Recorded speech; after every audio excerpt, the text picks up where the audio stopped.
Hello, folks, and welcome to Indie Podcast Unite. I am your host, Kurt, for tonight, for this morning, or wherever you are. We have folks from all around the world coming in, so good afternoon and good evening and good night. So, before we get to the main interview, I need to tell you a few stuff. This episode is sponsored by Good Pods. They have good pods, not bad. It is where you listen to all your friends, see what they're listening to, see what everyone else is listening to. We are going to be combining guests from all over the world into one big episode featuring special guests, surprise cameos, and a whole lot more. So let's just get to it. First, I'd like to welcome in, if I have to go over here to do it, the Western Wonder from the Western Reviews podcast. Welcome to the show. Hello, Curtis, and hello, world, and everybody listening. It's great to be here. Hope everybody's having a great day. It's the weekend. It's got to be great. He is known today as a Western maniac. I don't know why, but I do like it. It's just a little bit of a change in the name today. I'm usually wondering every other time, but I've never, been a maniac for once. So it's a different day. That's a good idea. Next, I'd like to welcome in the two of the three hosts of the Happy Hour podcast, Mike and Tabby. Where are you? Here you are. Howdy. How's it going? Thank you for having us. Welcome. Thank you. Isn't it nice that so far four of us in one room? Yeah. This is fantastic. And there's plenty of space. Oh, I love sure. Yeah. I can't join you, but... Or can I? Nope. Well, next, I'm still here. I'd like to welcome in Jeff Dwoskin from the Jeff Dwoskin Show. He is also the founder of the app, #Roundup. Where are you, Jeff? Here you are. Hey, what's going on? How you doing? How's it going? Great Welcome. to be here. So great. What's up, everyone? It's going to get awful crowded in here, folks. I mean, we've got a few more guests. Okay, next, I'd like to welcome in the host of Much Talk About Nothing, Grant Ingram. He has another co-host who couldn't join us. His name is also Grant, so we'll see how this goes. It's one of the two. I do like this one. He's a good one. So let's welcome him in. Where are you? Welcome to the show.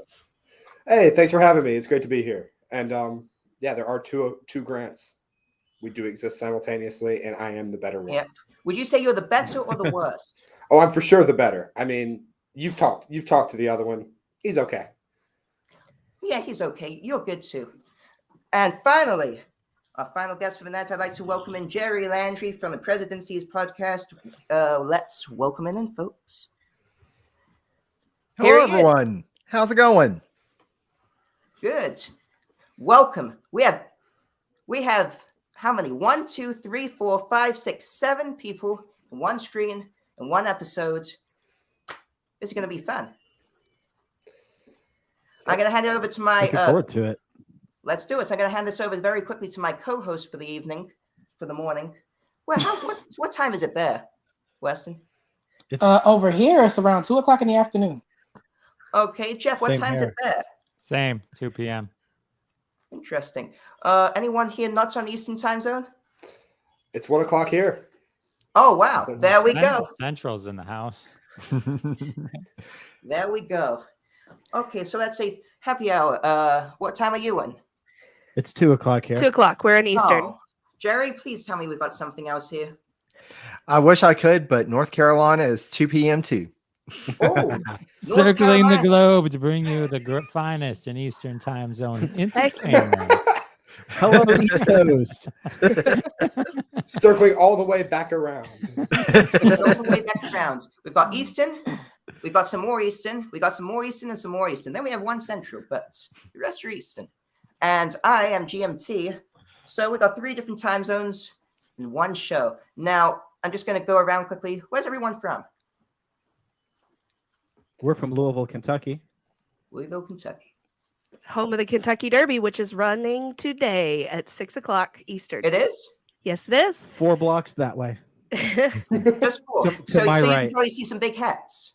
Oh, yes. And you could probably hear the airplanes above us flying around. Oh, wow. And they Yeah. got the horses on them. Wow. Yep. The smell of Western. horses in the air. Weston and Jerry. So, Jerry, you're from North Carolina. Weston's from South Carolina. So you are arch nemesis. Don't start that beef now. Oh no, the Carolinas are good. It's just everybody else that's secondary. The Oh, Carolinas so are the really, best. so when I make jokes about North and South versus one another, you actually see yourself as a combined group. Well, and especially here in the Charlotte area because South Carolina's right down the road.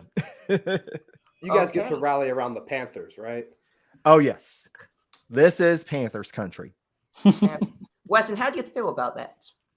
Oh, I mean, I'm great. I feel like we are connected, but maybe there's a little bit of beef that I don't know about. South of the border is in between, so we got to have some kind of connection. Interesting. So, Jerry, you like South Carolina. Weston, you have a slight grudge against them. That's very interesting. No, And finally, I think Curtis no. is I'm out gonna here lead on starting that. I think they got better amusement parks. I like a bit of tension. Grant, where are you? Right I'm now. from Huntsville, Alabama, or just Alabama in general at this point. Roll Tide. Sweet home I'm Alabama. sorry. There we go. And Jeff, where are you right now? Michigan, just outside of Detroit. Yeah, and that's the name of your show, Live from Detroit. That is Now, true. Yeah. there you go. Cater to the locals. I'm going to start. Actually, let's just go around. Tell everyone a bit about your show. Let's start Weston. We'll go to Happy Hour, go down to Jerry, then to Grant, then to Jeff. Let's do it. Sure, I'll start and take it off. Well, the Western Reviews podcast features a variety of reviews of various television shows and films from various decades. Some new stuff, some old stuff, some things in between, some skits here and there. Just a bit of a variety format. It's a variety of things that you can get from the Western Hemisphere. Not exactly Western movies and TV shows per se, but since I am in the Western Hemisphere, well, a lot of us are. I don't think Kurt is, but I think the rest of us are in the Western Hemisphere. It's sure to be fun. Interesting. Western. I always make a joke of Western. I'm the Eastern version. I'm the Eastern wonder. He's a Western wonder. But look how the tables turned. Right now, you're on the right of me. So you're the Eastern wonder. So my plan's working. I'm trying to take over his show very gradually. Well, you're trying. I'll give you some effort. I'm trying, and it's working. Let's go over to Happy Hour. Go ahead. Happy Hour podcast is a show about a husband and wife and their best friend, us, and Caleb. We do movie reviews, TV show reviews, with beer, liquor, and spirit reviews. And we drink a lot. We laugh. We have fun. Tell jokes. We tell jokes, tell I'll be kind to stories. that. I'll be kind to that. I love the sound effects in your show. You just made one right there. I did. Yeah, I love those sound effects. This episode, by the way, is I believe PG-13 because they want to come on. So we've made it PG-13, and I couldn't be happier to have them. Jerry, it's over to you. Absolutely.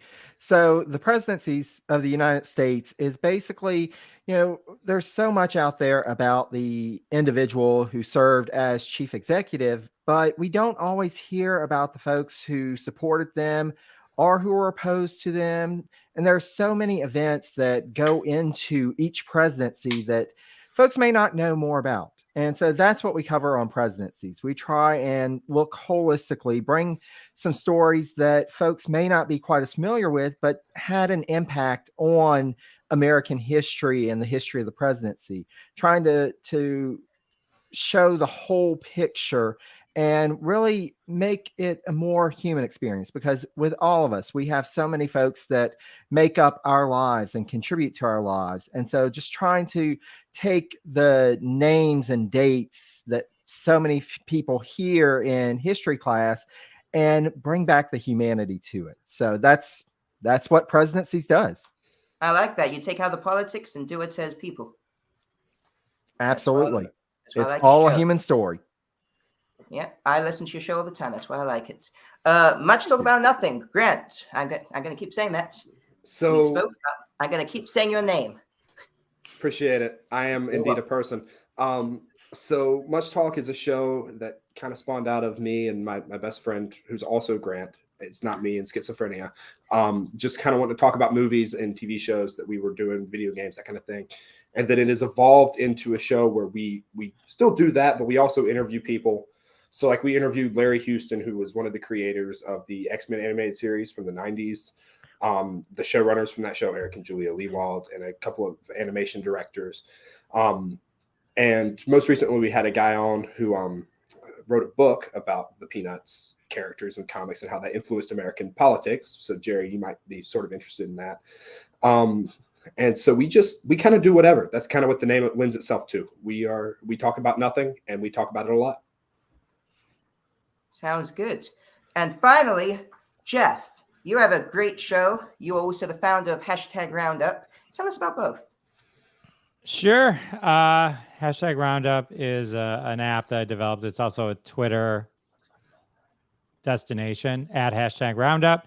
We do hashtag games. Those are call and response games, wordplay games. So basically, we set the premise, and then people tweet along, and a lot of times they trend in the top 10, and it's a good way to kind of hone your Twitter skills and kind of be part of a community of people that engage with these games. The app itself buzzes you every time a new one starts, and so it's a fun way to kind of use Twitter. If many people I found never knew what to tweet, so we kind of solve that and get people started at least in one direction and give them something to do and have fun throughout the day.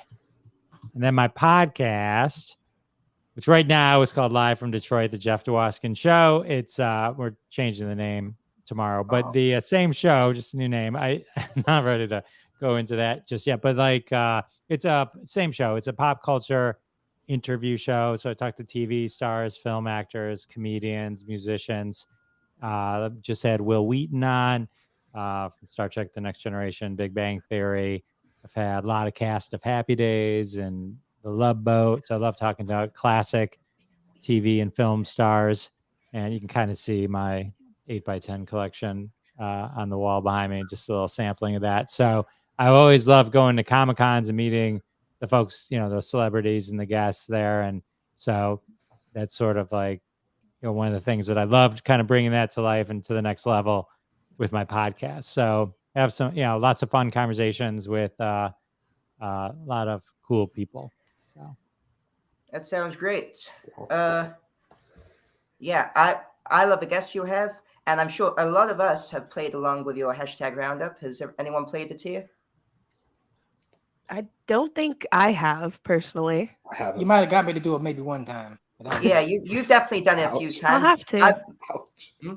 I've been lucky enough to host a few of them. They like you said, they trend in the top 10 a lot. They're used by everyone, and it makes Twitter fun. Thank you. Yeah. That's right. And I've got a lot of people to play along with me when I've done it. Weston's, I think, the only one here I know who uses it, but it is popular. Before we get to the next bit, we got people to send in. I've reached out on Twitter. I sent out a tweet saying, who wants to be involved with this show? And I got a lot of responses. And unfortunately, I couldn't fit everyone in. But here are some that I have managed to fit in, and they are about to tell you some of their funniest stories. From the Micro Break podcast here, and I have to say one of the funniest moments I've ever recorded was episode 57, Leaving on a Jet Plane.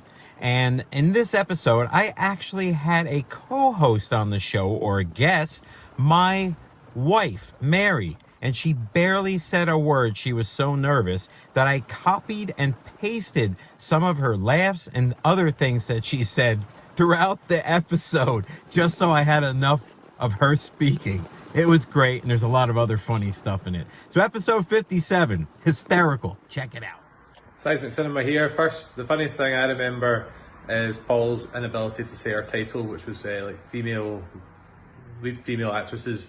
It became lead female roles, lead female actress roles, became filled roles, and then we decided we were going to rank our favourite filled roles. We haven't quite done that yet. Probably the funniest thing that's happened so far is when our fairy barbarian, while trying to break into a locked church, flew up to the bell tower. He found a way down and attempted to use stealth. Unfortunately, he rolled a natural one, causing him to trip, fall, get his legs tangled up in the bell rope, banging the bell, alerting all the sentries, alerting the people inside the church, and basically causing a lot of hate and discontent everywhere. I loved every second of it. Hi, this is Jesse Jackson from the podcast Set Lusting Bruce. I'm excited to be part of this great day and great show. My favorite podcast story is really all of them. I've been able to do over 850 episodes talking to Bruce Springsteen fans from around the world, telling the story of the power and the magic of rock and roll. And I hope to continue for another 850 episodes. Congratulations, everyone. There we go. Those are just some of the shows who have sent in some great funny stories. I'd like to know, who wants to start first? What's your best podcasting story you've got? Well, I have a quick question. What was the name of that Bruce Springsteen podcast? It's called Lusting for Bruce. It's called Lusting for Bruce. That's a pretty good one. Thank you. That's a name. That's a good name. It is. I'll go first. So one of my favorite moments, I guess, from my podcast is, and I do this every now and then, where I will, without my guests knowing, I'll actually, when I go to do the introduction, I'll introduce them as a character from one of their shows, just to see how they react. Okay. So I had Hal Sparks on. He was in oh my God, why am I blanking on this? Honey, where's my car? Dude, where's my car? Is there Dude, where's my car? And he was Zoltan, or I'm forgetting everything, all the actual details. But I introduced him as that character, and he just went on for a minute as that character. Like, he just went with it. And I was just like, internally, I'm like, no one will ever know that this was completely improv and not planned. But I was so happy about that. It was just, I thought it was the coolest thing ever when, the guy, it just kind of rolled with it and kind of went with it. So You do that the whole episode? You just we just did in the beginning, just to kind of, then we kind of just went into the normal thing. But it was just fun because he just kind of rolled with it and he just did it. It wasn't planned, nothing. One take. That's why I love improv. Yeah. Who's an example of someone you've introduced as a character? Because I like that. Well, Hal Sparks, and then I did when I did Ed Begley Jr., I introduced him as this character from Spinal Tap, and then I also Scott Schwartz. He's Flick from A Christmas Story, but I introduced him as his character from Kidco. And I don't always do it. It depends on the person, and sometimes I have it ready, and it depends, how some of the pre-conversations going, so I can get a feel for. Some people don't go with it as easy as other people, and I don't do it every time. It's not like a thing I do. It's very random, but every now and then I like to do it. Wow, that's something. I like that. I like that a lot. Who wants to go next? Well, and just kind of going off that, it's interesting because most of my episodes are in a narrative. And so it's just me talking to the mic. I don't get much interaction. It's scripted. But recently I started a special series where we cover the life and career of a cabinet member. Now, with folks like Alexander Hamilton, Thomas Jefferson, of course, the guests know who that is. And I don't reveal who we're going to be talking about until we start recording. And it's always funny to, I'll have video enabled, the listeners won't necessarily hear this, or see this, but having video enabled. And when I come up with somebody like Charles Lee or William Bradford, and the guests always kind of pause and, who is that? Somebody I'm supposed to know? No, it's okay. I'll tell you all about them. It's okay. But that moment is always so funny to watch.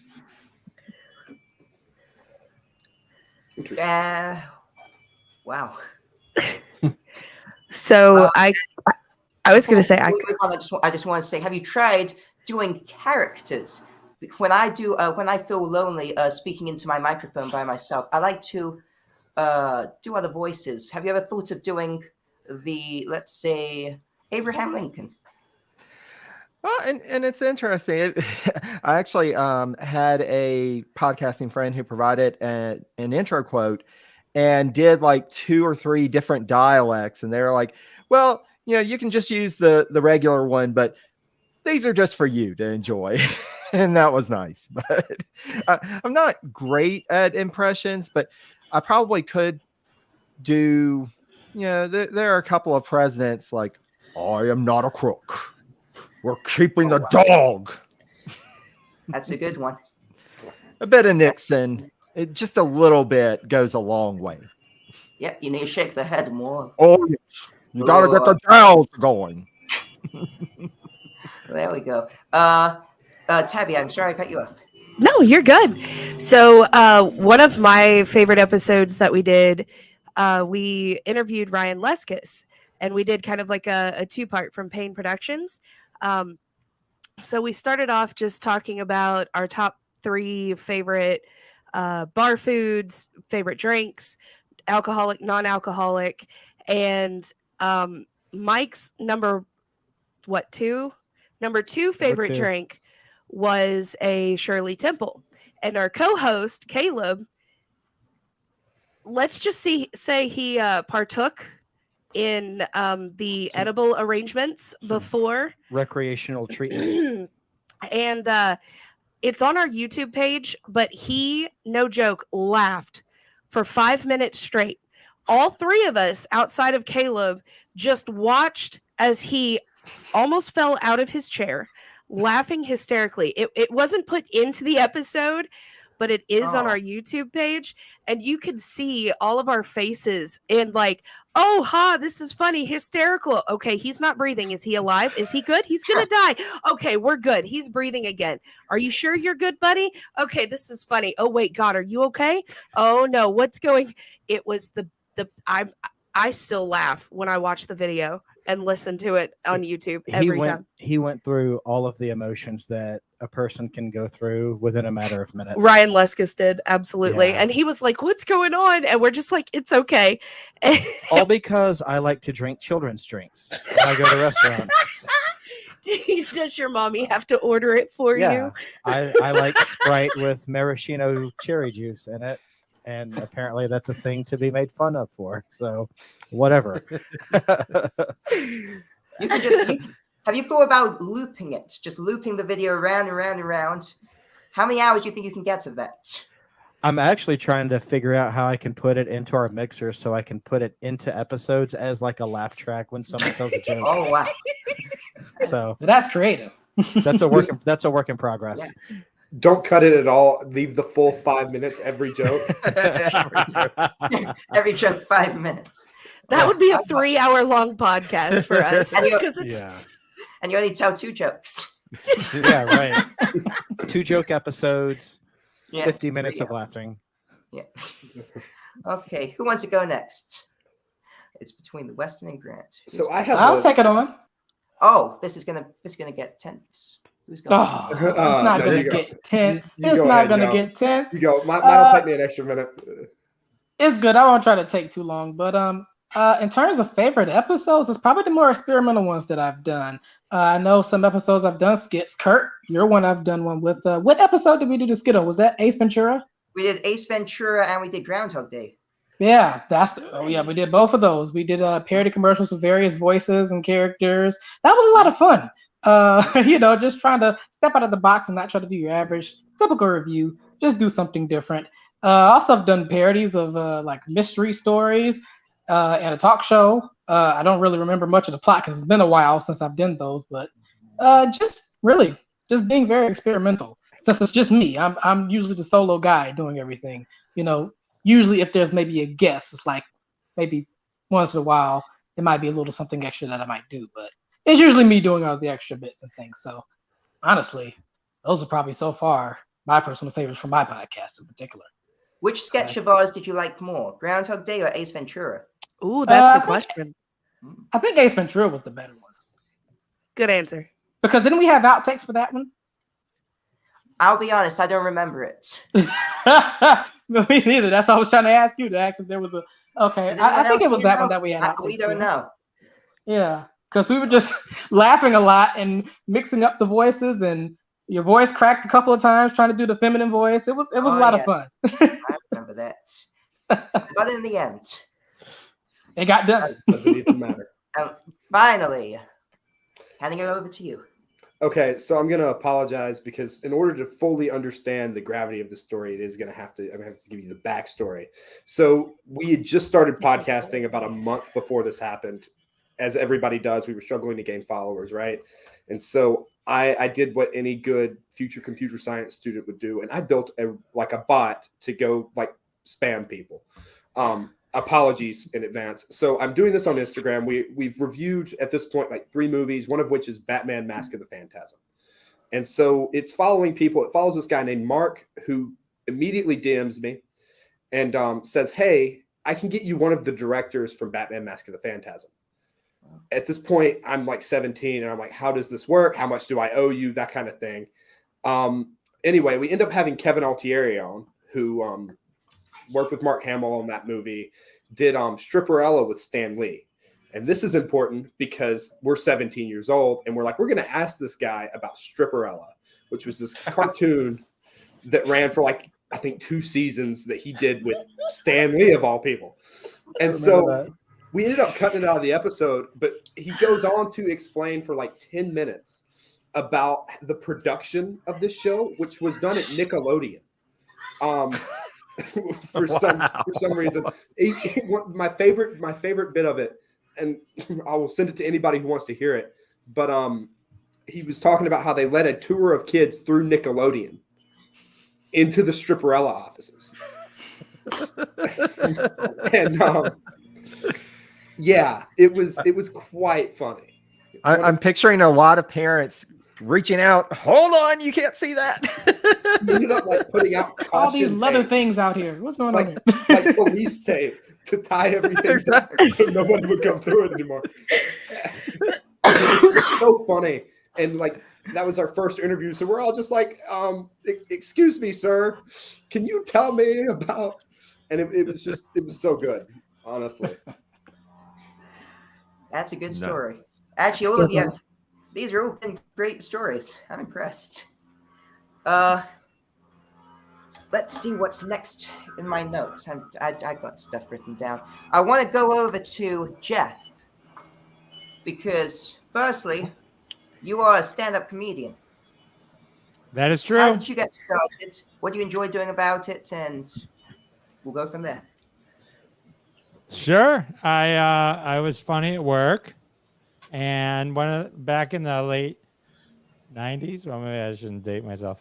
A couple of years ago, I started one of the very first web development companies a couple of years ago in the late 90s. And Comedy Club, the Comedy Club in the area was one of the sites that we did. And so I knew that they had comedy classes, basically writing class, and then it ends with you getting on stage. So I'd always be funny at work. We do when I do presentations, how you have the all staff meetings or whatever you call them at your work. And so I'd always be real funny, just kind of be funny. And everyone's like, "Oh, you should do stand-up." And so I decided to take the class because I had done the website and I knew the class existed. So I did that. And that was 20 years ago. I never stopped doing it. And so it's just an amazing feeling, just to be able to do something and get that immediate reaction. It's different than podcasting, but I transitioned it more into podcasting, especially when COVID hit, just because you don't get that immediate reaction, right? That's the one thing that's kind of missing from podcasting. Unless you're doing, I guess it's missing, but you have to assume it and kind of play through it and pretend you're getting those reactions and kind of do it. But that's really where the kind of the drug is, and where I think most people who are doing stand-up never really quit. It's hard to, I can be away from it, but the second I get back on stage, it's this is the greatest feeling ever. To make all hundreds of these strangers laugh at one time, there's nothing greater. It's a powerful gift to be able to make anyone in the world to brighten their day. That's a great gift. True. And you've performed with some other comedians. Who have been your idols? Who have you performed with that you love the most? And I've been fortunate to perform. Comedy is one of those interesting things where a lot of comedians, you get to work with a lot of famous people. I've worked with Kevin Pollak and George Wallace and Bobby Collins. I worked with Gilbert Gottfried, and he was great. and such a he was so reserved. Like backstage when we would just talk, very different than the the Gilbert on stage, and so that was really interesting. I worked with Jeffrey Ross. He was brilliant to watch live, and Biff from Back to the Future, Tom Biff, Wilson. yeah. He's actually started as a stand-up comic, and so yeah, he was great. Mike has a question real quick. I just want to know what it was like working with Gilbert Gottfried. I'm a huge fan of his.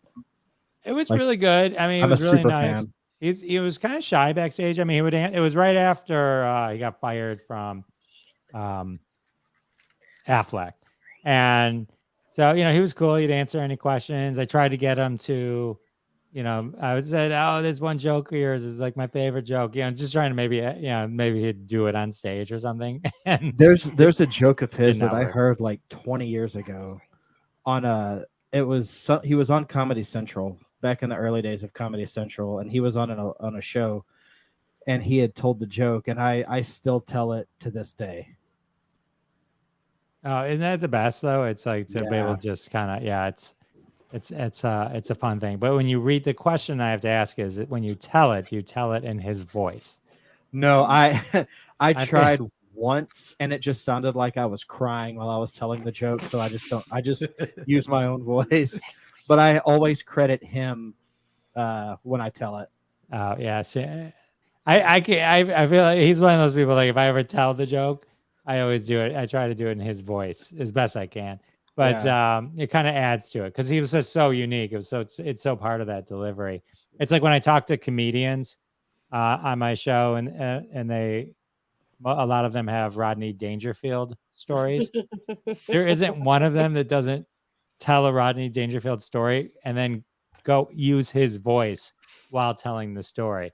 It's really Hey, funny. let me tell you about this lady. No respect. No respect. No respect. But I mean, theirs is good, but yours, nice try. But no, I'm just kidding. I'm sorry, I meant accurate. No, I'm just kidding. I think that was "Don't quit your day job." That's exactly what it was. I'm totally kidding. But yeah, so it was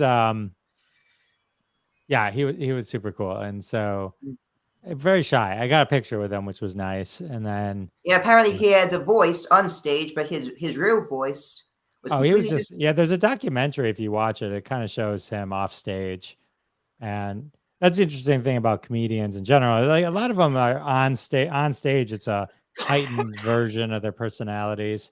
It's like a character that they've created for themselves. Right. Almost. Like my brother when I'm on stage, my brother calls it on stage Jeff, and he'd be like, "Oh, I'd love to know on stage Jeff. That would be a fun guy to know."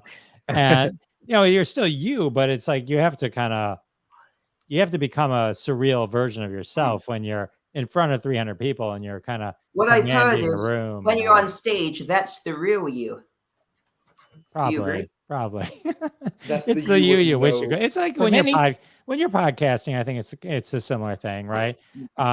You probably can listen to your early episodes, but once you're dozens in and you're much more comfortable in front of a mic just talking, like that becomes more your persona, right? It's not you at a party talking to your significant other or just a friend casually, low key. You have to be entertaining, you have to be engaging, and so it's a very similar, if not the same thing.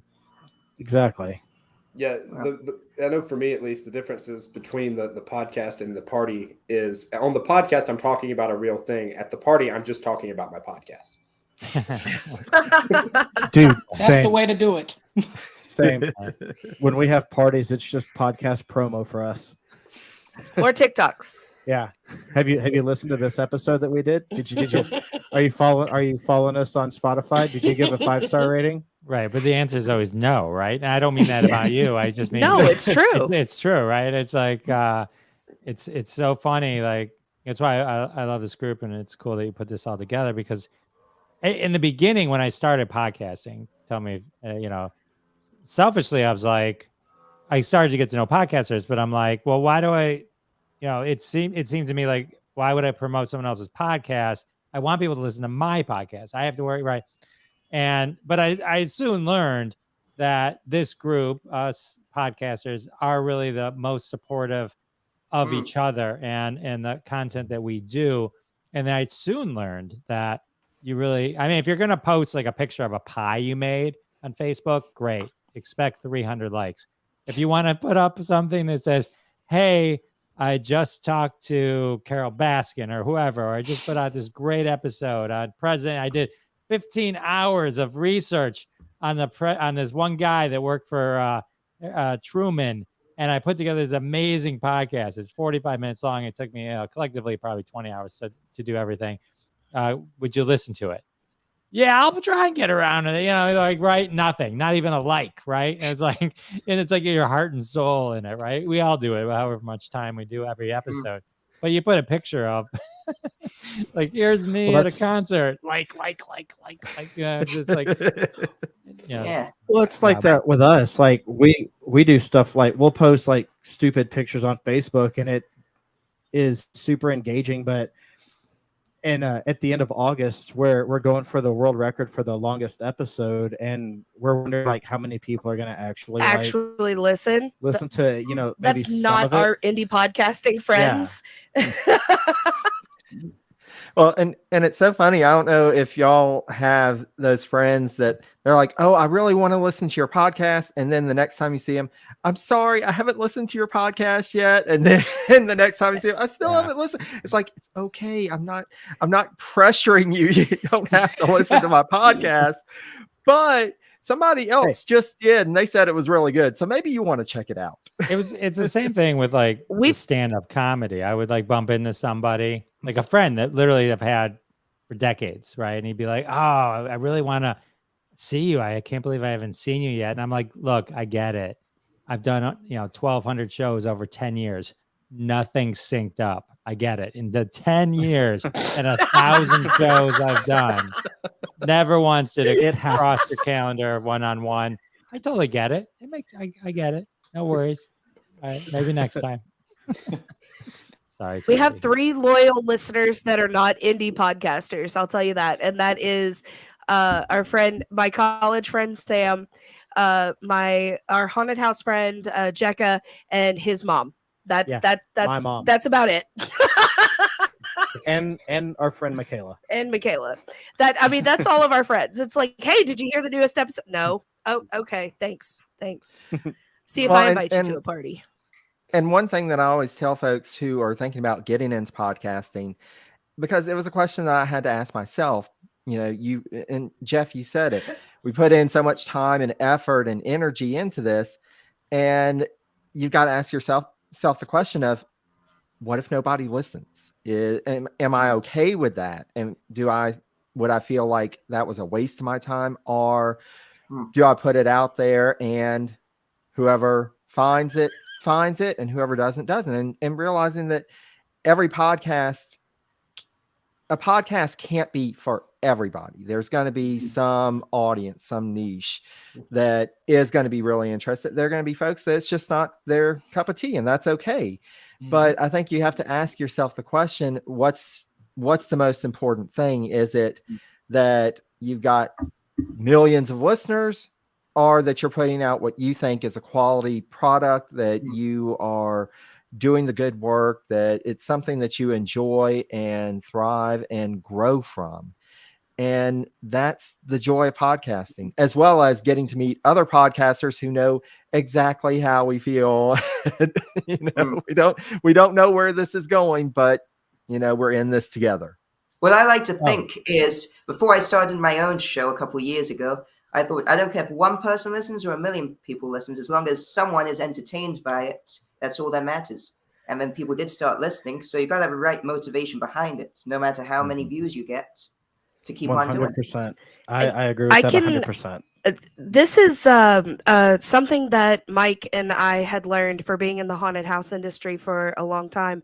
One of our old haunted house owners told us, he said, it doesn't matter if you scare someone. It doesn't matter if you make them pee their pants. Or if you don't scare them, entertain them. As long as somebody is entertained by what you are doing, then you are doing your job and you're doing it well. See, I personally have never had to ask myself the question, what happens if nobody listens? I live it every day. Nobody ever listens, but it's still the most rewarding thing I've ever done. Well, I will be a listener. You got a new listener today. Thank you. You gotta listen. I mean, in all seriousness, like, you know, there are people, like everybody. Have you guys ever run into somebody who listens to your show? Yes. Never. Other than family. I dream of that. I dream like sometimes when I talk out loud in a public place and someone's gonna go, wait a minute. So I was promoting. I'm fresh out of my first year of college. I was promoting down at Alabama, and I'm like, hey, check out my podcast. You can be one of the first 500 listeners. And they're like, okay, actually, wait a second. I already listened. And I'm like, wait, what? And it's a weird feeling. And it's moments like those, at least to me, that make podcasting worth it. Mm-hmm. Yeah. One of my favorites is, oh, sorry, go ahead. No, go on. I was going to say one of my favorite moments is like when people who listen, especially indie podcasters, since we all kind of like listen to everybody's episodes, when they're like, oh my gosh, this was so funny when you talked about that. You're like, oh my gosh, you actually listened, and not just the first 5 minutes and the last 30 seconds. Like, you actually listened. It's true. Weston, I'm going to go over to you very quickly. What's the most rewarding part of your show? Just getting it done, period. After all the hard work, the editing process, typing down your notes, getting everything done. You think you got it settled when you're on paper. But when you record it in the studio, you think, all right, I got this. It's going great. I don't know how I feel about this particular note. Let me just go back and revise it again. And then a couple hours later, we'll hear it just in the same thing over and over again. And it takes a while just trying to make sure you put out your best content, but it is definitely rewarding regardless of, which feedback you get. Because, it's your work, it's your children, so to speak. You should be proud of that after getting it done. Or, well, I shouldn't be telling you, but hey, I would be proud. Podcasts is a lot of hard work. I think some people might underestimate it getting in, but yeah, eventually, once you get more confident, once you have more things down, it won't be as a hassle going on. I hope for me at least, but yeah, I think people underestimate that power of just editing down and making sure you get everything in check before putting it out. My advice to any viewers out there, if you find someone you know annoying, buy them a microphone. That's it. Yeah, that is exactly why Happy Hour Podcast exists. Talk too much, get a mic. Don't you appreciate people that at least have a mic? Yeah. Oh, man. Where would we all be right now if we didn't, honestly? I mean, it's the power of the microphone. Probably would have talked myself into getting shot by now. I got my microphone right here. I can speak into it like Fancy. That is a beautiful microphone. Start doing some ASMR. Okay, I'm going to now cut in here. A bunch of, like I said, a whole bunch of shows. Over 200 joined, wanted to be part of this episode. I couldn't fit them all in, so instead, I got them to send in some self-tapes advertising their show. I hope you enjoy this. Folks, this is Ross Chapman from the podcast. I understood that reference. That's backwards, and that's not going to come out properly. I do a podcast about videos and games and movies with my friend Rob. We're Irish, it's fun, and we do stuff on it that you should listen to. So why not check us out, huh? That cup is empty. The Starfleet Leadership Academy. Leadership development told through the lens of Star Trek. Listen to episodes of Star Trek and learn invaluable leadership lessons from Jeff Aiken. Tavion Scott here, writer and producer of Major in Him and Major in Her. And how much of that show is actually real? I'll let it be a mystery.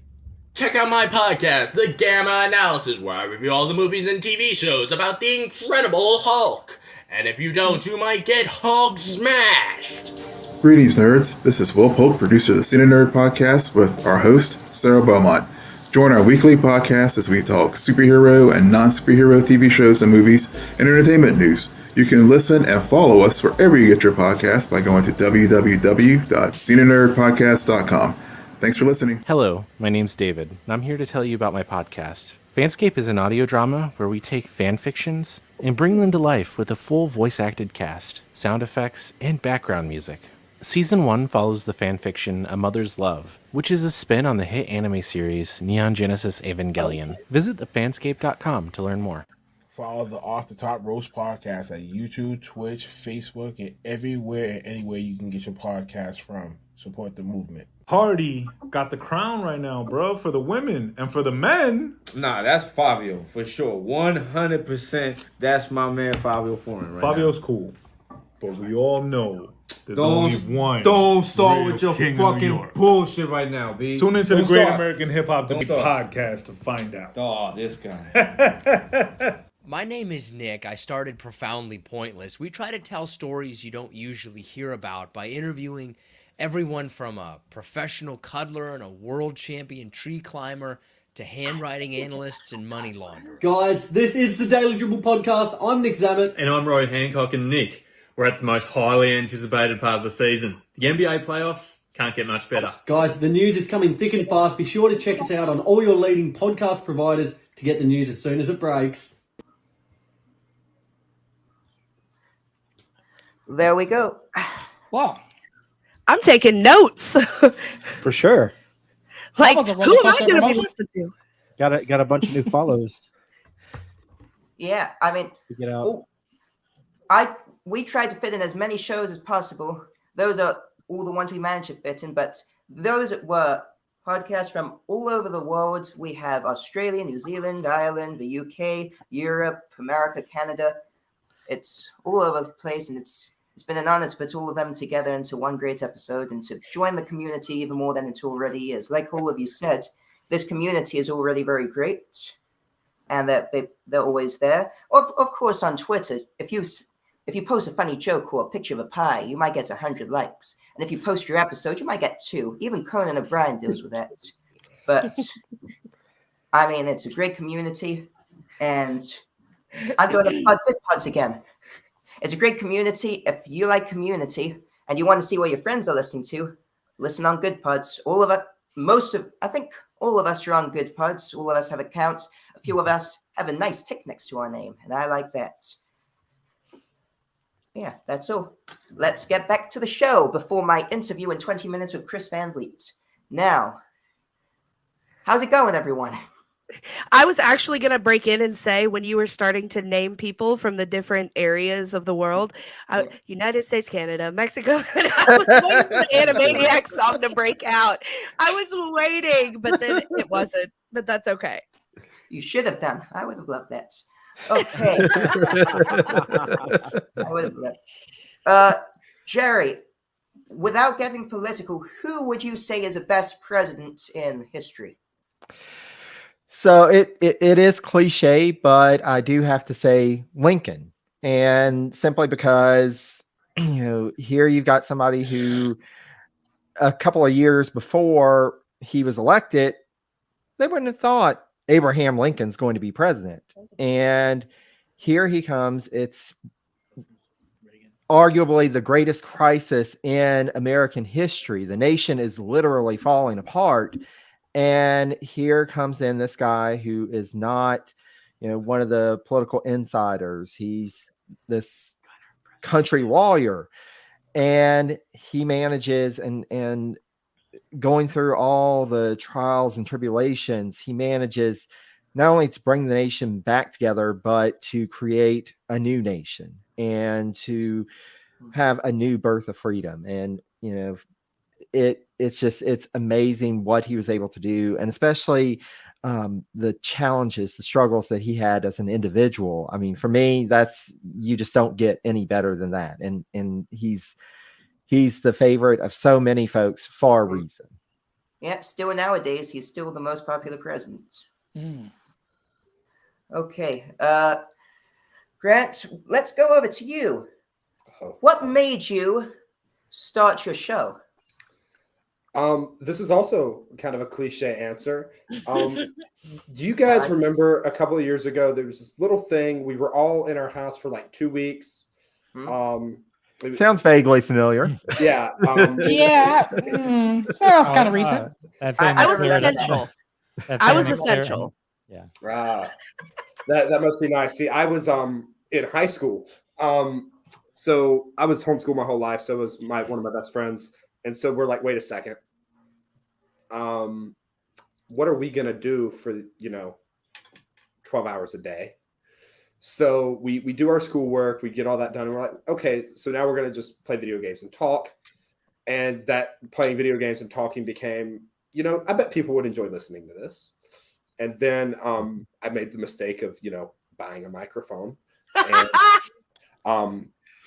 I'm telling you, it's like cocaine. You do it once. It's a slippery slope. You never stop. 100%. That's what she said. It leads you. It leads you into worse and worse drugs. You buy one microphone, you end up buying another microphone and another. And next thing you know, you've put out like 3 days worth of content and you're crying in your room because no one listens. Yeah, people talk about buying Lamborghinis and houses all the time, but do you ever think about podcast microphones being like cocaine? Never. No. Soundboards, equipment. I make it big. Exactly. I'm just going to buy the best podcast microphone I can find, and that's it. It's like, I've got $6 billion. I've got a $6 billion microphone. Somehow I Or ended just up 6 with billion like, or 60 million. That's roughly how expensive. 60 million microphones. There we somehow go. I ended up with like 4. We have Wow. four. You I have don't 4 know how- mics. Well, I bought the original one, and then I would record in my basement part of it, so I'd be out of the ways, and I didn't want to schlep it up and down, so I bought another one. And I'm figuring, if I, one day if I ever had someone, in studio, I'd at least have 2 mics. And then I got a Rode, and like an ATR 2100 or something like. And then I got a Rodecaster, and the Rodecaster said Pod mic is the best mic for a Rodecaster. So I'm like, all right. So I got that. And then this one, which is the Samsung, this one I won.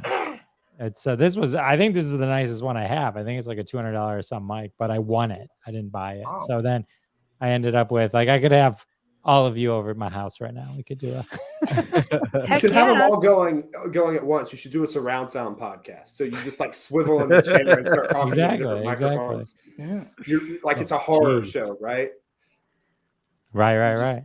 Oh, yeah. You was talking to the guest, and all of a sudden you're behind me. That's how it works. Wouldn't it be nice if we went over to Jeff's house and all of a sudden there's a microphone everywhere you look. You enter and there's a whole hall of microphones. You have microphones hanging from the ceiling, microphones in your room. Yes. We yes. later find out the FBI just bugged your house. That's where they get you. That's how they get you. Right. Yeah, they convince you to buy more microphones, and secretly they're bugged. Yeah. We need to surveil you. You surveil yourself. It works out. Sound quality is not good. Suddenly you're Let's the get them enemy of another the mic. state. You'll have Hey, do any of you guys use Zoom for anything? Everything. Do you know they just changed the free thing? It's not. You're now limited to 40 minutes, even with 2 people on free. Ouch. Ouch, that's gonna hurt. See, we did. Guess when I found that out. Guess when I found that out. When you were 35 recording. minutes into my interview yesterday. Oh no! Oh, that sucks. I've had to do that with so many guests. Just be like, I'm so sorry. We're cheap. Can you come back? I understand you were influential in my childhood, but I couldn't pay $5. Please. I will tell you, we were using Google Meets, and it's $7.99 a month, $7.99, and it just automatically drops into your email, and you can record and have as many people on as you want. For as long as you want. Yes, Yeah, for as long as you want. as long as you want. So it's like we're recording right now, and it would drop into your email as soon as you hit stop recording. So we ditched it and went to Skype. For now. Well, yeah, How's Skype working out for you? You probably, if you have a Zoom account, you probably got an email recently saying upgrade to Pro and for $89, which you probably, I mean, for a year, that's not horrible, Not right? bad, I mean, that's good for I mean, if you use it every week, that pretty much pays for itself. It's not And bad, like- but it's the thing. It goes from being free to you have to pay for it. Right. Well, yeah, Absolutely. but it's still reasonable, right? I mean, it's not that bad. It's not like 89 Yes. a month. It's total. Mm. And On so Monday, I did an interview. First interview, you'll see it later. My guest Chris, he said use Zoom because he had problems with what I used for it, StreamYards. I downloaded it, and turns out there was some I don't know if it's just because it wasn't plugged into the Ethernet cable or there was a problem with the software, but the pre-recorded version was really glitchy. Ooh. So, yeah, so it's going to be glitchy on my end. So on his, it's perfect, but it's going to be glitchy. Anyway, I think Zoom, and he said this too, Zoom is better than all the other ones if you're doing a pre-recorded interview. Yeah, I think I've Ours used. better. Well, I don't want to name other ones that didn't work because I don't want to act like we're on the next door app or something. But like because we're professionals. But what I found is that it doesn't matter, right? I mean, like if the person you're interviewing, what I'll usually tell them is, again, you can only ask so much whether they do it or not. I always ask people, and reboot your computer before the interview. That's always smart to do anyway. Yeah. If you guys don't do that, it's always a good idea because the streaming takes so much out of your computer. So it's good to kind of start fresh anytime you're doing it. So I always ask them to do that. But I found if they have a mic, it doesn't matter if it's Zoom or any of those other, really nice ones that you use. If they're using decent equipment, here's the other thing. If you use Zoom, Google original sound on. Okay. It's a feature that you can turn on, and I made like a little one pager that I send. They never do it, but like I send it, and it's supposed to increase the quality of the Zoom from your side. Like by default, it's purposely degraded, which is fine if you're like in a conference call or something like that. But for us, that want maybe a little better, it ups it just enough, or it's supposed to. You know what I mean? Again, I think you still have to have a good microphone or something like. Anybody who's just going to be screaming into their mic and listening through the same thing, it's I don't know about you guys, but like do you guys do a lot of interviews, or are you mostly in studio? I know some of you are like one-man shows or one-person shows, but like we usually if we do any interviews, it's just we'll have other people from the indie podcast community come on as guests, but outside of that, it's just myself, Tab, and Caleb. Got it. Cool. Anyway, that's the Zoom news. I didn't want anyone to get caught up. No, that's great. No, that's actually super, I didn't know that. That's super helpful information. Put that in your notes, Kurt. Zoom news. Well, we can all afford the $90 a year because we're podcasters, and podcasters get paid like crazy. That's right. Just look at Joe Rogan. I know the check's in the mail, right? Right. That's what they always tell you. It's on the way. My $200 million paycheck is waiting on me. We'll send you 3 cents. Yeah, take it. You watch Pirates. You get one sponsor that'll pay you once a month. That'll pay for it. Yeah, that's what we did. That's what we got. That's what I thought. I picked up an Audible sponsorship, and they tell me the same thing. The check's in the mail, and it's like, no, it's not. Venmo. It's never. That's how you get it. Our sponsor pays us through Venmo at the first of every month. I need to. You will talk off air. I need to track down your sponsor. Bosky Coffee. Okay. Yeah, mine are just like, here's your hypothetical money. Go play Monopoly. Me and Grant are going to talk off air anyway because I found another podcasting brethren who was homeschooled his entire life. Woo! And it makes me so happy because people don't understand me. Why don't you guys do a homeschool podcast? Let's do it. Yeah, I wasn't homeschooled. We can churn butter and never leave our homes. Or take As our a former parents to homeschooler prom. myself as well, we did not do all of that. So good luck with that. It seems like it'd be a good topic. No, that's great. I love it. I mean, We we're just like to spell learning the a lot. rumors This around episode is homeschooling. giving a lot of people advice. I mean, didn't know- my parents could afford to send me to public school, so. Wait. I'm going to bring this back from the past 3 episodes that we've had. Religious trauma for me, ladies and gentlemen. Cheers. See, I always tell people I was homeschooled because my parents just thought I was stupid. It works because it's true, but oh, bless his heart. Okay, now we can say anything. If you've blessed my heart, we're good to go. Wait, you're from the South. You should know what that means. Right.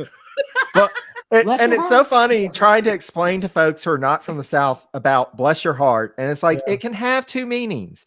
Most of the time, it's not good if you're the one who's being, but there is bless your heart. Occasionally the legitimate, oh, bless their heart. But you've got to listen for the tone. If it's bless So if your somebody falls heart, over and It's trips probably on not good, but if bless it's your high heart. pitch, bless your heart, it could be a term of endearment. usually it's like it's it's a lot. I'm trying. I had a phrase in mind and I just lost it. It's like pray for them. If you've ever been to church, you know we're not supposed to gossip, so we have prayer requests. And Absolutely. one thing I learned because I'm originally from Tennessee, and down there, if someone puts their hand on your shoulder and makes eye contact with you and says "bless your heart," that's the polite way of saying, "Oh, you're stupid." Exactly. Better just saying, I'm gonna pray for you, sweetheart. God wasn't done with you, was he, son? You weren't finished baking yet. Oh, Bless your heart. Oh, he's stupid. Oh, I was playing baseball the other day, and there's a long story behind it, but I ended up playing another year of high school baseball, and the joke was I was a freshman as a 6-year senior. And, Bless your heart. Thank you. bless his So the heart. shortstop asked me, he's like, "Are you actually a freshman?" I said, "Yeah." My mama said I wasn't very bright, but I play the stick ball real good.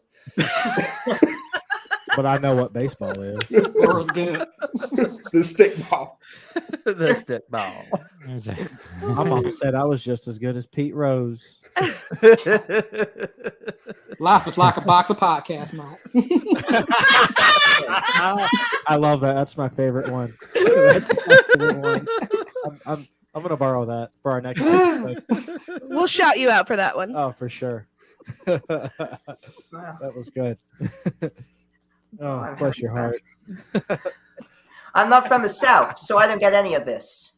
Well, I'm not either. I don't no idea what you're talking about. I'll break it down Yeah. for you.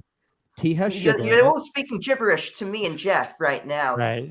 Unsweetened tea. It's like, Matt, you have to be crazy. Tea has sugar in it, and bless your heart means that you're stupid. No, the we joke do of everything the South. backwards in the South. But we bless a lot of hearts in the South. Like we'll bless someone else's heart, and once you do that, all bets are off. You don't have to be So nice. it's like an Italian kiss. In a sense. Yeah, in a In a nicer way. In a nicer way. Okay. Is it nicer though? It's not physical, it's more emotional. It's like bless their heart. I can't believe they did that. I'm gonna put in right now. If it's a bless Lord your heart bless it. followed by a hug, then just you're done. You're out. You're out of the done. game. Go get Right, the hug rope. and go. Go get the rope and find the tree. You're out. You're out. Have a pal. blessed day. I'm going to interrupt here because we're almost finished with this show.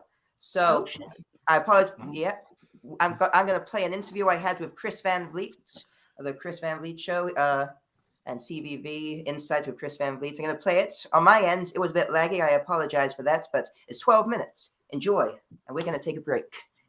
Let's do. Welcome to the show. Curtis, thank you so much for having me on. Thank you for wearing just such a great shirt today. I'm honored. Thank you. It's got parrots. It's got plants on it. I've got another one. It's blue. I told you just a second ago. I think this one suits this theme better. I agree. This is very Ace Ventura inspired, and I like that. Oh, righty then. Oh, Jinx, you owe me soda. Yeah. How was your journey through the clouds into my computer screen? I tidied it up for you. This is amazing, right? Like, I love the fact that we're in completely different places and we are interacting as if we're sitting next to each other. The world is a magical place. I'm just going to pop into your screen there. Oh, wait. Oh, no. hey, wait, watch yourself. Thank you. Don't think it works like that. Where are you right now? I live in Los Angeles. And you're in Los Angeles right now? I'm in Los Angeles right now. I like that follow-up question because I've been on an airplane, I feel like every week for maybe definitely in 2022. I follow you on Twitter. You were in Miami a few weeks ago. You just got a job at News in Las Vegas. I'm in Las Vegas every 2-ish weeks. I was in Indianapolis 2 weeks ago. A few weeks before that, Dallas for WrestleMania. So I just I love travel, and I love being able to just see new places. Does it ever get tiring just traveling around? I don't think so. No, my father worked for an airline. He's now retired. He worked for Lufthansa, the German airline, for his entire career. And we were so fortunate growing up to be able to experience all kinds of travel and all kinds of new places. And I think that's been instilled in me. It was instilled in me in such a young age that I think that's still in me. So I get excited going to the airport. I get excited to board the plane. I do the generic I'm flying somewhere photo out the window like everybody else does on Instagram. Like at no part of going to the airport or flying is tiring to me. It's just exciting. Where do you like sitting on the plane? Are you more of a window guy or more in the aisle? I'm more of a window guy because I want to be able to put my head up against the window if I want to, take a little snooze. But then you run the risk. Like everybody knows that there's benefits to both, right? Nobody wants to sit in the middle seat. Let's clear that up. We can agree on The that. benefit to sitting in the window seat is you can maybe take a nap. The negative to sitting in the window seat is you now need to ask 2 people to get up if you need to go to the restroom. So that's true. And if you take a nap and then you suddenly wake up looking out the window, where am I? I'm floating. Am I dead? I think that the whirring of the plane engine reminds you very quickly. Yes, I'm just traveling at 600 miles an hour over the Earth's surface. Yeah, just 30,000 feet up in the air. It's not heaven. It's American Airlines. That's it. That's a good plug. That's the airline I fly on too. It is? It is. Wow. Now, I have a set of questions I've got here. You are the host of a Chris Van Vliet show on YouTube. For those that don't know, can you tell us more about it? I'm just fascinated with the idea of figuring out like what makes people so successful. So somebody that's at the top, I'm obsessed with the idea of breaking that down. So my show is talking to people from all different walks of life. Obviously a lot of wrestlers on there because I'm a big wrestling fan, but athletes and actors and comedians and entrepreneurs, and figuring out like you're at the, you've reached the summit now, but like what were the steps to get there? I think we all, only see sometimes the finished product, especially on social media. So I want to break down the process of like, well, what did this look like when you were 12 or when you were 17, or you had to stumble along the way, or you got cut from the team or had an injury or whatever, your show got canceled. So that's what my show is all about. Yeah. And I watch your show and you interview people, comedians, wrestlers, actors. Which type of guest is your favorite? Because you've had many. You've had Tom Cruise, Dwayne Johnson, John Cena, which I'll get to more in a minute. But what type of guest and which were your favorites? It's so hard to narrow it down to just one. It's like asking a parent to choose their favorite child because everybody's story is so interesting, right? I think though, for me, selfishly, I'm a big wrestling fan, was a huge fan of The Rock growing up when he was like absolutely crushing it in the late 90s. So talking to The Rock for the first time, I would walk around my high school asking people questions just so I could shout at them, "It doesn't matter what you think." I was that big of a Rock fan. So to fast forward 12 years later, and I was able to interview him for the first time, that meant a lot to me. And, The Rock is everything you want him to be. They always say you shouldn't meet your heroes, but if your hero is Dwayne Johnson, do whatever you can to go and meet your hero. He's awesome. And you've met him a few times. How many? I'm not that I'm counting or anything, but I've interviewed The Rock, 9 times. Okay, just a random guess. Exactly 9. But I'm not that I'm counting, but if I had to, it's probably 9 times. Probably. Okay. I have a clip here because I was watching a show and it's advertised as you interviewing John Cena on his press tour for Bumblebee. I've got a clip here. I'm going to play it. Where's my mouse? There it is. And when we see you back on WWE It's TV, gonna look weird, man. What? It's gonna look weird. I don't You're know. gonna have this hair? Yeah, I don't know if I can wear a cap. No way. Yeah. Oh my god. And look at your reaction. Like, no, it can't happen. No. Yeah, it's gonna happen. You'll Wow. see. Yeah. Now, I was watching it and I could hear him, but I could not see him. Explain. It's amazing. John Cena has developed this superpower that he's invisible. So it's really weird because you walk into the room and it's just an empty chair. And you can hear, like you said, you can hear a voice, but you can't see anything. So it kind of just becomes really good practice for your next interview because, it's just kind of like an audio interview. Yeah, you're just speaking. Were you confused at the start? You were saying, "I'm hearing something. It sounds like him." Yeah, you don't know where to look. That's the thing. When you're interviewing John Cena, you don't know where to look because all you see is just an empty chair. You assume he's sitting in the chair, You but assume, he but could I mean, be anywhere in the room, right? He could be right behind you. He could be right behind me right now. I don't know. I cannot see him. I can't see him. I can't see him either. Nope. Now, what I liked about the clip is you speak to him casually. You get good information later on. You're a journalist, I believe, so you're able to get all the rumors and all that out of him. But you speak to him casually and have a good conversation. Have you got any advice for people wanting to give interviews out there? I would say thank you. It's a very nice compliment. I appreciate that. I just think, Curtis, that the biggest thing is like that people overthink interviews and they're just conversations. They're conversations with other people. And, there often happens to be a microphone or a camera there. And I think that people take that word interview and they look at it with a big capital I and it freaks them out. And the reality is in our everyday lives, you don't normally have interviews. And I think that when people think about the word interview, it freaks them out because the only time you're really having an interview per se is a job interview, which you're already probably really nervous about, or like a police interview, which I imagine you'd also be really nervous about. I think that if you can stop thinking about it as an interview and just think about it as a conversation, like if you bumped into someone at the grocery store, what would you want to talk about? If you bumped into someone at a party, what would be the things that are top of mind? And I always like to think that if it's interesting to me, that it's going to be interesting to other people as well. So I'm genuinely curious. You're personally interested and you want to find out, and and you just have a conversation. It's not a police interrogation. Like, these are the rumors.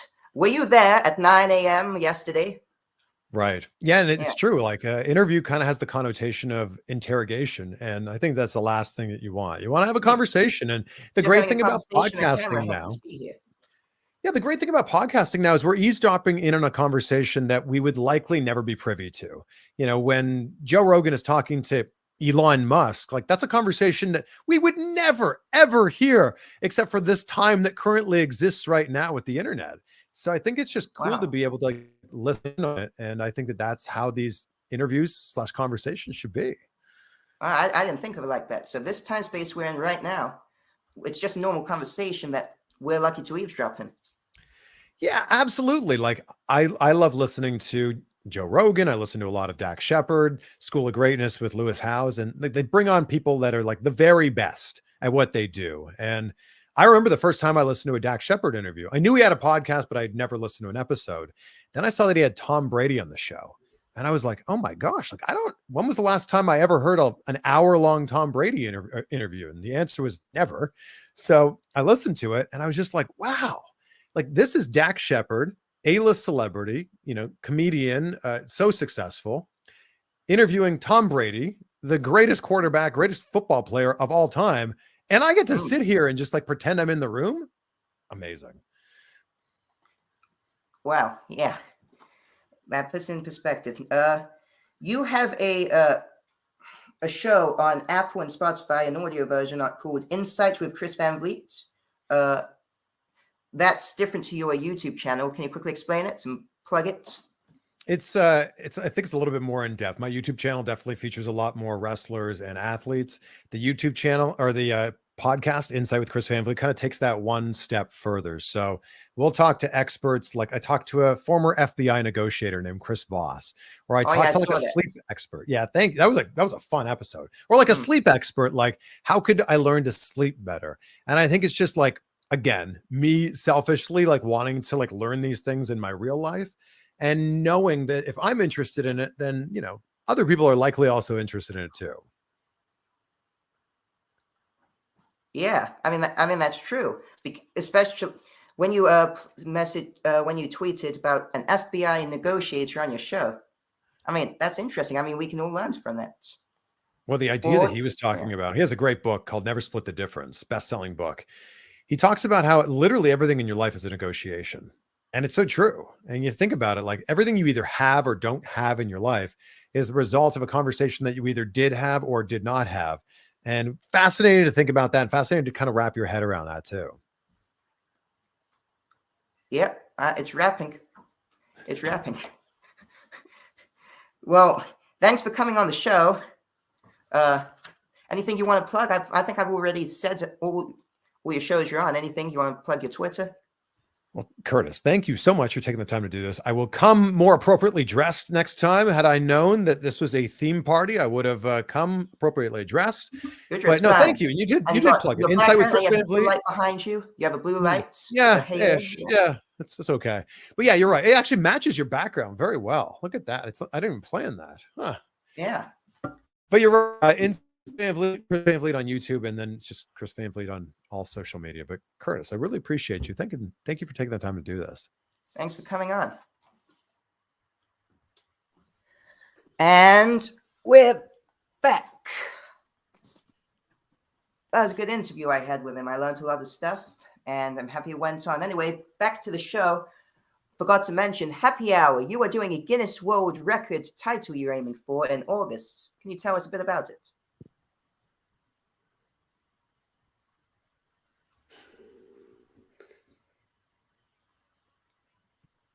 Entitled the world's longest awkward silence. You're muted. You're muted.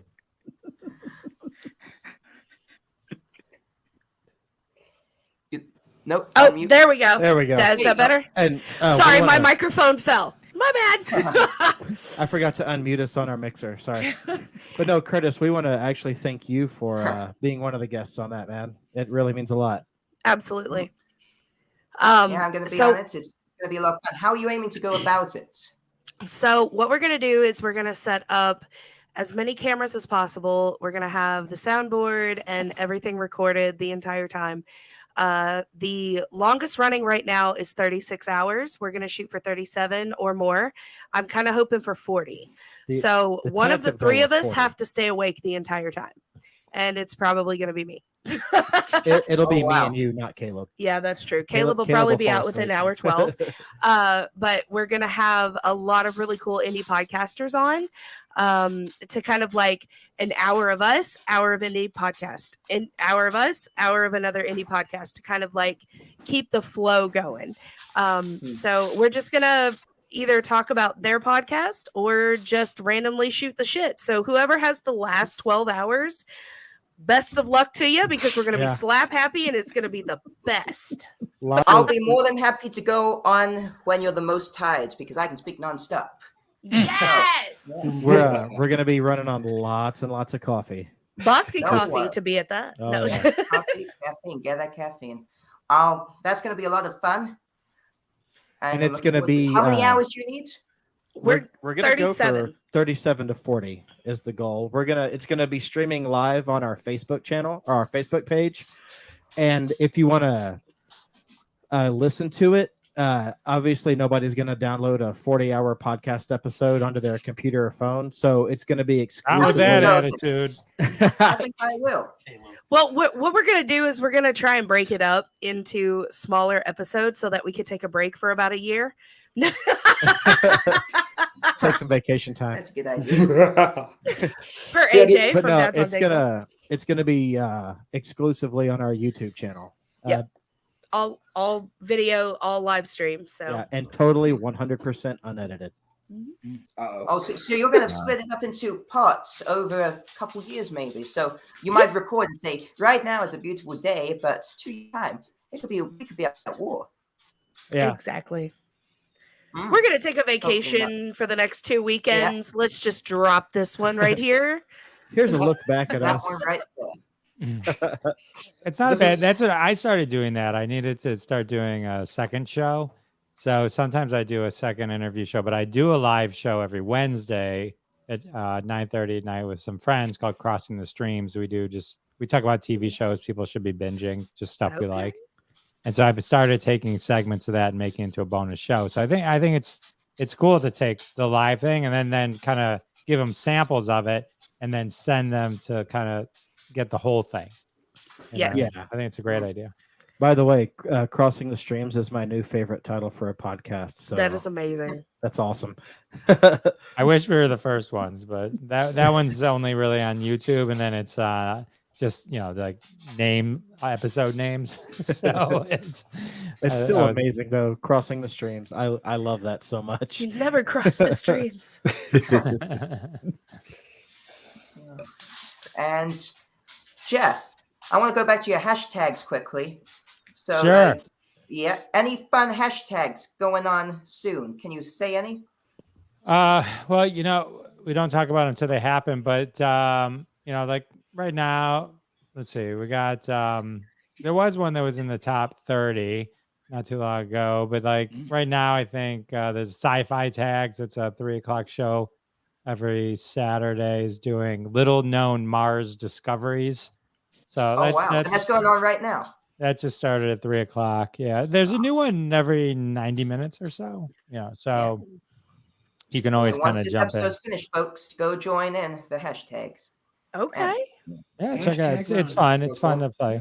Ack.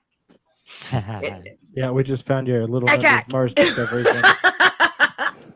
I love that movie. I'm sorry, I had to. I don't know what movie you're talking about. Mars Attacks. Mars Attacks. Oh, the Mars Tim Attacks. Burton Oh, yeah. classic. Oh, okay. It's Haven't my seen favorite it. Jack Nicholson movie. Oh, I have seen it then. Everyone's favorite Jack Nicholson movie. Just didn't know the name. That's your favorite Jack Nicholson movie? We That's got a one movie of 'em. reviewer here. Who's our resident movie reviewer? I think it's Weston. Yeah, I need your input on that. Is Mars Attacks Jack Nicholson's best film? Because I'm skeptical. That's an oldie. I haven't seen that one in a while. I usually see in terms of Jack Nicholson movies, either The Shining or Batman on more often. So One Flew Over the Cuckoo's Nest. Yeah. Hey, has anyone here? No spoilers. I'm just looking for a yes, no. Is Doctor Strange good too? Haven't seen it yet. Haven't seen it. Oh, I spoiled it for Weston a few days ago because he spoiled No Way Home for me. Blasphemy. Yes, 1 week before it came out. 1 week before it came out, he sent me the whole plot line with every cameo, every appearance in it.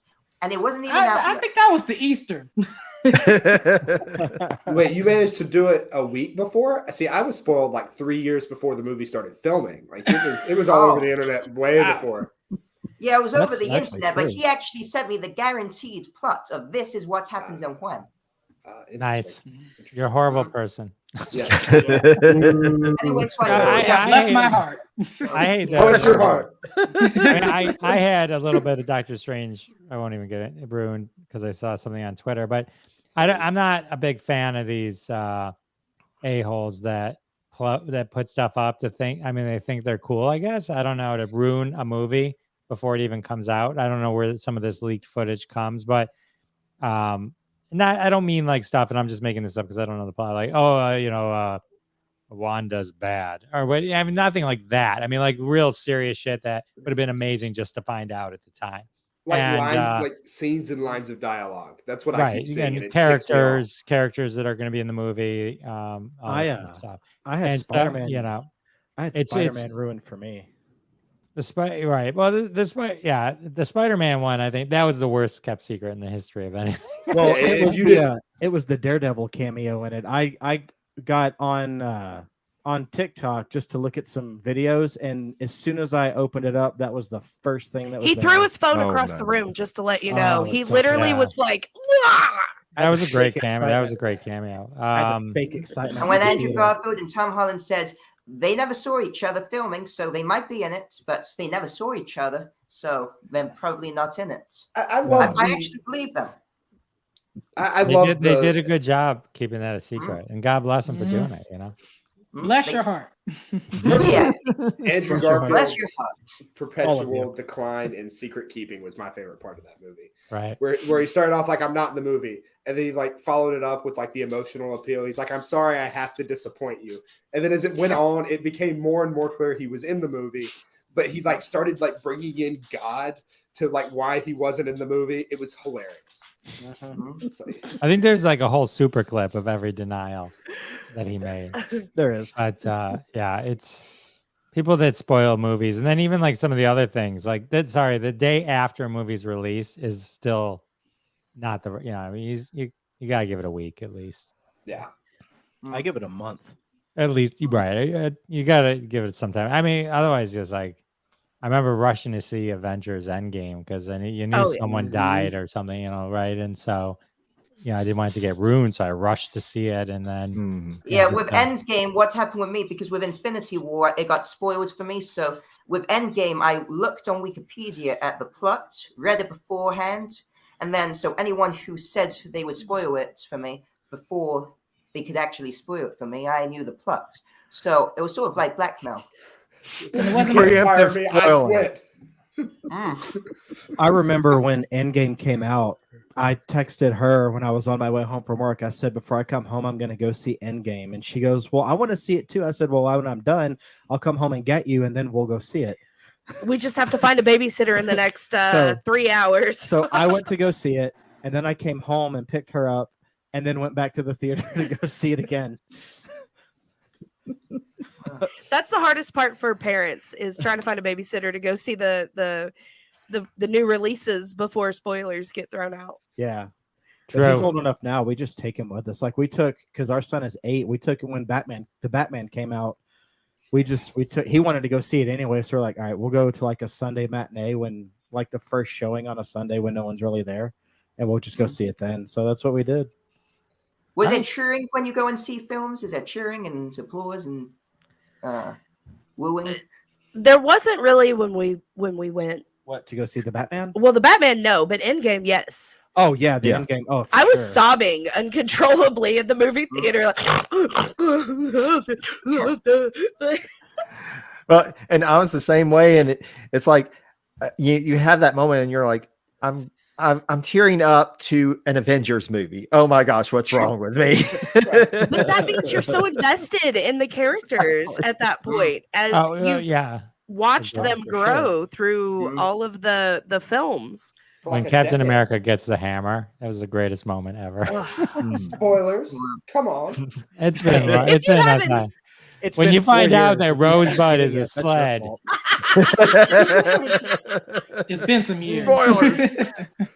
We're spoiling it for you. But if you haven't seen it, that's your fault. Exactly. In almost 3 years. What's the limit? What's the limit on when you can spoil something? Is it like I think it's a month now. I would say a month. It's a month. Yeah. Okay. It's a month. I'm gonna write up a few spoilers. Tell everyone I know. Oh, Doctor Strange. When did that come out? Yesterday? Last night. Yesterday. Last night. Okay. Thursday. So 1 month from today, everyone's gonna be spoiled by yours truly. Thanks for having us. We gotta go. My favorite cheering moment. This is since you asked just a minute ago. So I went to go see Spider-Man opening day. Assigned seats. Me and my best friend from like 3rd grade went and saw it, and our seats are right next to serendipitously my ex-girlfriend's best friend. Oh God! So this is opening day. Everybody's cheering. I know her. I knew it was her. We made eye contact, and me and him like made a non-verbal agreement to be the loudest cheerers in that theater. So like spoilers for anyone who hasn't seen that movie. The 3 Spider-Man get up. I stand up. Like I'm like standing and applauding. It was the funniest thing I've ever done. Was anyone else applauding? Oh yeah. I mean, it's Spider-Man opening day. Imagine if you were the only one. It doesn't matter. Andrew Garfield, I think, stole the movie. I mean, I think like for being probably the least popular of the Spider-Man movie-wise, movie-wise, I think he kind of like stole the movie. I mean, it was just like it was like, where was this Peter Parker Spider-Man in those movies? He was so amazing. I mean, the other guys were great too, but Andrew Garfield was special. We went on vacation to go see it. Like as soon as we checked into our hotel, we went straight to the theater afterwards to watch it. And when Andrew Garfield showed up, our son stood up in his seat and just screams, "Let's go!" It was a great introduction. I mean, it was minus the fact that one character suddenly could do the magic that Doctor Strange couldn't do for a very long time. But whatever, whatever. But yeah, it was great when they both walked in. When he had to prove himself and hang from the ceiling. It's amazing what happens when you have an Oscar-winning actor and half-decent screenwriting. Yeah. Yeah. That's all. Jared Batman and Leto. Robin. Batman and Robin. Batman and Robin. Batman and Robin. The worst. The worst. We're back on that again. You had Clooney. You had Uma Thurman, Chris O'Donnell, Arnold Schwarzenegger. I wouldn't call that. Yeah, Arnold That's Schwarzenegger in the is not an 90s. That was actor. top-notch acting. In the No. 90s. I'll that be was- back. That's Oscar winning. What are you talking about? on paper, that's mind blowing. It So looks if you good. ever wonder how much of an ego Schwarzenegger had, he is billed in front of the guy that plays Batman. Yeah, his name's on top. Well, Clooney though at that time wasn't like George Clooney is today. That was like his first real big thing coming off of VR. He was Yes. still Batman. No, but I'm saying, but he was that But was like ER his was his first, I big think, credit at the time. that was, I think, his first big movie. He was a big TV star, but back then also there was a huge difference between being a TV star and a movie star, right? Yeah. You So can that was like actually his jump. You could actually see in ER when he left, he still had like this brownish hair. And then when he made his appearance to come back, he had his black hair Yeah, from Batman. He had his Bruce Wayne style. We binged like 13 seasons of ER. of ER. But yeah, that's He'd why, never seen it, so I had to introduce him, and now he's a doctor. So that's why George There Clooney you left go. ER was because he got cast as for some reason he got cast as Batman. It wasn't Somebody that did. bad. It was just such a hokey thing. It could have been fine. It wasn't his fault. Yeah. Did you all like the latest Batman movie? Loved it. Oh was yeah, so it was good. great. Yeah. Saw it I haven't twice. watched. I haven't Pattinson. watched the whole thing. I think from the parts I've seen, though, not really analyzing the movie as a whole, but it seems I am enjoying it. But I think Robert Patterson's costume. Do you guys agree or not? Like, Oh, I think yeah, it's a that's great the costume. best Batman costume. I think, like where it's on him and he's Batman. It's like to me that it looks so good. he's a And then better Batman than he is Bruce Wayne. I'll tell you that. Yeah. Well, 100%. because that's they what made everyone him said. Edward from Twilight as Bruce Wayne. Like, Well, I the was- character was Bruce Wayne. But He came out always looking like a retired Mick Jagger, just sulking and very edgy. He But was- But I thought that when Robert Patterson, I try not to have any thoughts on it going in, but like his kind of emo-ish Bruce Wayne, I thought it actually made more sense. Like than like George Clooney or Val Kilmer or or Christian Bale, because if you think about, I mean, here's a kid that got his parents gunned down in front of him, right? He's got to be pretty effed up. You'd think he Oh, would for look sure. just like that. You know what I mean? mean- Like nobody grows up normal with what happened to him. Obviously, I mean, he becomes Batman, but This is the beginning Batman. This is where like he's introducing himself right. into Yeah, the this is like Batman. year two, and but I'm saying like the person himself, who you would be, like Yeah. like your parents were He's killed, you were vengeance. this, you've got no Vengeance. one, but to me, like it would make more sense that he would be more juvenile or screwed up, and not like some perfect guy that just happens to turn it on at night. to Act go now, out. react later. I think And- this and- Batman is just now coming out of his goth phase. Like before he became Batman, he was wearing the knee-high boots. Listening to My Chemical Romance. He's always had that eyeshadow that he's worn. It just so happens to fit for the mask. I'm not Right. okay. His I'm father did not take him to okay. the city to see the marching band. That's for sure. His Definitely. dad did not take him. No, that's what got his parents shot. They went into the city. They saw the marching band. and then Tonight they got will be gunned the down. night that I will fall for you. Over again. I can't breathe. That's my Batman hot take. I still love that movie. I still love that movie. So good. It's so good. But yeah, that's what I tell everybody. If you want like people that, this Batman is stupid, like go read Batman Year 2 and then go watch this movie and you'll understand it more. See, I would argue that Batman Year 2 is stupid, but that's a disagreement. Ooh. It's nice to have, the 50, 60, 70 interpretations of Batman that are out there. It's it's what a world to live in. There's a Batman for everybody, and then there's also Batman and Robin. I thought Which is for no 100%. one. Speaking of which, where is my rock? visually, I thought the Batman was beautiful. I mean, like there was some really cool. Well, visual stuff. and it was so different in that you usually think of Batman trying to be in the shadows and you don't see or hear Batman, But this one, it was like he wanted to be heard coming, and that's what made him even scarier. It was like That's what she said. This is awesome. See, Walk but right you're into wrong, that though. one. You're wrong though about Batman and Robin. It is for a certain demographic. It's for people in a coma because they have to wake up to get up and turn it off.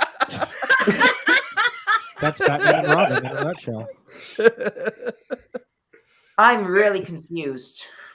I can tell, and I'm actually running low on time. It's hair past a freckle right now, and Yeah. Oh wow. And actually, just very quickly, you didn't think the Batman film was too long? No, 3 it's not. hours? Nah. No. If When I you have was a a kid, kid, I it would is have been very like, long. turn this garbage off. It's too long. Every 30 minutes, our kid had to go to the bathroom, and it was like, your turn. Okay. Your turn. Okay. I think they're starting to make movies too long because they just can, especially with a lot of these direct from Netflix. Who's letting And- them do this? Take Well, away. just because they just can, so they do. So the art of kind of The Benjamins. The Benjamins are doing it. compressed Well, the money storytelling. actually Honestly, I'd drops rather as the them. movie I gets longer. rather them stop doing movies and just make like mini series On like, Netflix. think I of, gotta disagree with think- that. think about like Falcon and Captain America, right?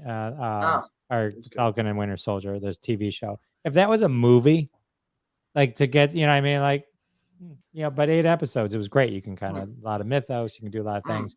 If I'm that not was saying a they have movie, to it all would've be sucked. things, but they try and jam so much in.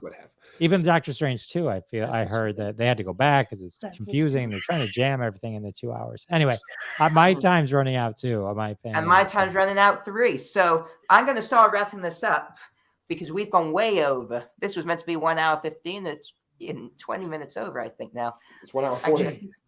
Yeah. Anyway, You cut out all the power of president. You cut Batman. out all the president stuff, and you're right on time. Come on. I love that. That was a hot take.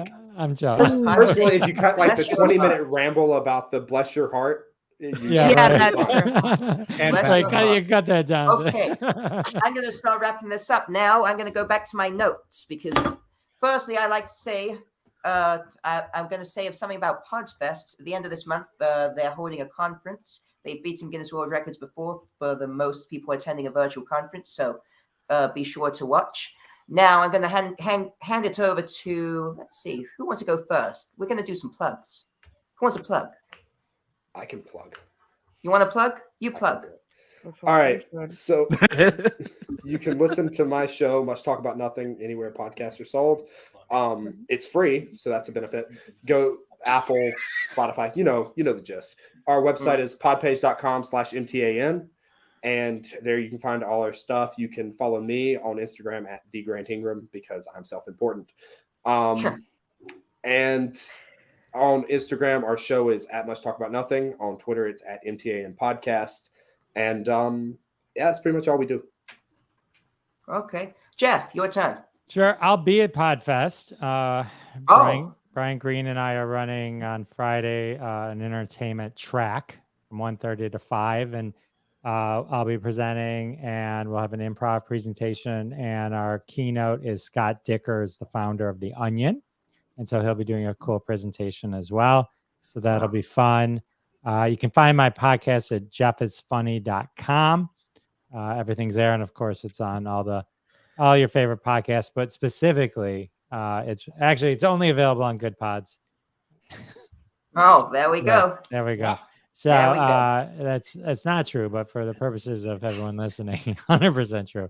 And so check us out, and then we should talk about that. We should all kind of listen to each other on podcast on Good Pods and rate each other. Yeah, It's, we should all it's a listen real to each other. good tool. We've already done, I think, for all of us who've been on it, we've already rated each other's shows, seen each other's shows. For all listeners and viewers out there, because this will be an audio show, this will be on Good Pods. And I think everyone here should download the app and be sure to watch, listen, tell your friends about it, and so on, and keep rating because I hope the word spreads. Let's see. Happy Hour. Let's do you. You can find us on Twitter at Happy Hour Show 3 and Facebook and Instagram at Happy Hour Podcast. You can also follow us on YouTube and TikTok at Beer Emoji, Happy Hour Podcast beer emoji. And We'll throw down some new content tonight on TikTok. and everyone who watches this, be sure to check out our world record episode coming on August 26th. 27th and partial 28th. Yep. 3 days. No, 2 days. 2 days, but it'll leak. And thank you again, into- Curtis. Yeah, and it's for- going to feel for like that. a lot longer than 2 days. It will. It will. We After got that, this. you can set the world record for the world's longest nap. So who's going to babysit the kid so we can sleep? One of our parents Good says. idea. That's what I'm going to go over to for. Jerry of Presidencies. Where can we find you, Jerry? Absolutely. Well, thank you so much for having me on. You can find me at the website is Presidencies Podcast, and that's all one word.com. I'm on Facebook at Presidencies, on Twitter at Presidencies89, and on Instagram at Presidencies Podcast. Again, all one word. And please listen on Good Pods. There we go. We're getting it in. Weston, let's end with you. All right, will do. And well, this was a show. Went over, but it was a lot of fun. Now, as for my show, the Western Reviews Podcast, as I mentioned earlier, you can find it wherever you listen to podcasts. You know, absolutely free. Just check out a variety of things I've done. There's more to come. If you want to reach out to the show, send some feedback, you know, find out when upcoming things are coming, you can follow me on the social medias. On Twitter, you can find me at reviews_Western, or on my Instagram page, you can find me at Western Reviews Official. I do have a Tickery Talk, but I don't use it often, so I'm not going to plug it here. Maybe another time. And of course, as always, just like the rest of us, listen to us on Good Pods. Good Pods is a great source for podcasts to, you know, learn out what's going on, you know, support each other, rate each other's podcasts, you know, find new things. It's a great app, so please go check it out. Kurt? It is. And now back to me. Thank you. Before we go, I want to thank everyone who has helped put this show together. I'd like to thank the community who has reached out to be a part of a show. There will be more of these because I can tell everyone wants to be a part of it. It's a lot of fun. I'd like to thank all the guests. I'd like to thank Happy Hour, Jeff Dwoskin, Grant Ingram from the Much Talk About Nothing. I'd like to thank Jerry from Presidencies. And most of all, I'd like to thank Weston. He has been the producer of this show. He has helped me along. Briefly updated to co-host. We discussed that beforehand. He's now co-host. I couldn't have done it without him. He did all the boring stuff for me. So thank you. Thank you, Weston. No problem. And thank you all for joining us. Curtis, thanks for putting this all together, man. Thank you for Thank having you us. so man. We really much. appreciate it. Take care, everyone. Thanks, Been everyone. fun. Thanks, guys. Thank you. Have a great Don't day. text and drive. Don't drink and drive. And always wear a condom. And bless your heart.